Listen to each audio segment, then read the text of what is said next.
अस्सलाम वालेकुम। इन कैसे हो आप सब लोग? आई होप आप सब ठीक ठाक होंगे और अपनी लाइफ के बेस्ट मोमेंट एंजॉय करते होंगे। ज़िंदगी काफ़ी अच्छी गुजर रही होगी क्योंकि ईद गुजरा और मेरे ख्याल में अच्छे मोमेंट्स होंगे अपनी लाइफ में। अल्लाह करे कि आपके मोमेंट्स और भी अच्छे हो जाएं। अच्छा, आज की वीडियो बड़ी फैंटास्टिक होने वाली है। आप मेरा बैकग्राउंड देख सकते हैं, थोड़ा सा अजीब सा है, लेकिन चले बैकग्राउंड थोड़ा सा चेंज करते हैं। हाँ, अभी ठीक हुआ। चले, अभी ठीक है, लाइट भी ठीक है। तो आज की वीडियो का टॉपिक है कि पाकिस्तान के लिए वीज़ा फ्री कंट्रीज कितने हैं और हम कौन से कंट्रीज वीज़ा फ्री जा सकते हैं। इस पे हमने बात करनी है। एक छोटी सी इंटरेस्टिंग वीडियो आपके लिए लेके आया हूँ, ज़रूर देख लीजिएगा।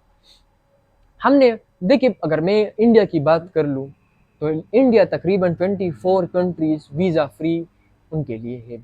अगर मैं पाकिस्तान की बात कर लूँ तो 9 कंट्रीज ये वीज़ा फ्री है। इससे पहले ये 31 थे, 24-25 थे, लेकिन रफ्ता रफ्ता जिस तरह मुल्क डिफ़ॉल्ट में चला जा रहा है, मुल्क ख़राबी की तरफ जा रहा है, हमारी गवर्नमेंट की बकवास चीज़ें हैं, तो उन चीज़ों की वजह से थोड़ा सा चीज़ मतलब प्रॉब्लम्स हो रही है और अभी वीज़े भी बड़ी मुश्किल से मिलते हैं। जो वीज़ा फ्री भी है भी तो मुश्किल से है।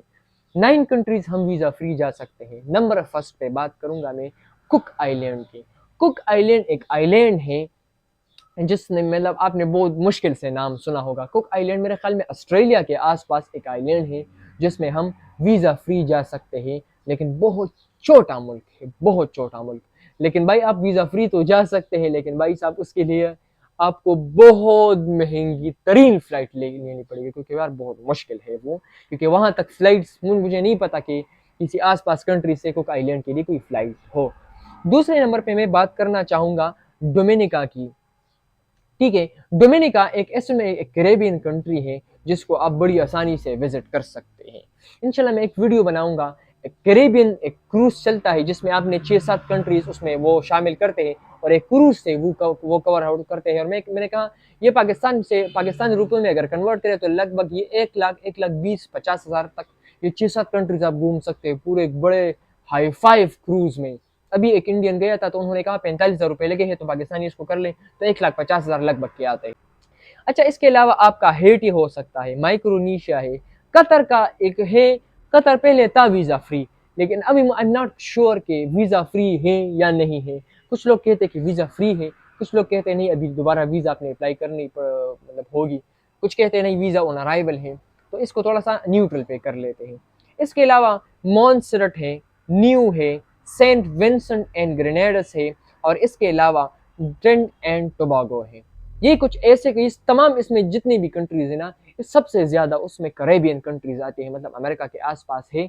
और ये कंट्रीज काफ़ी गरीब ममालिक है, काफ़ी गरीब ममालिक है।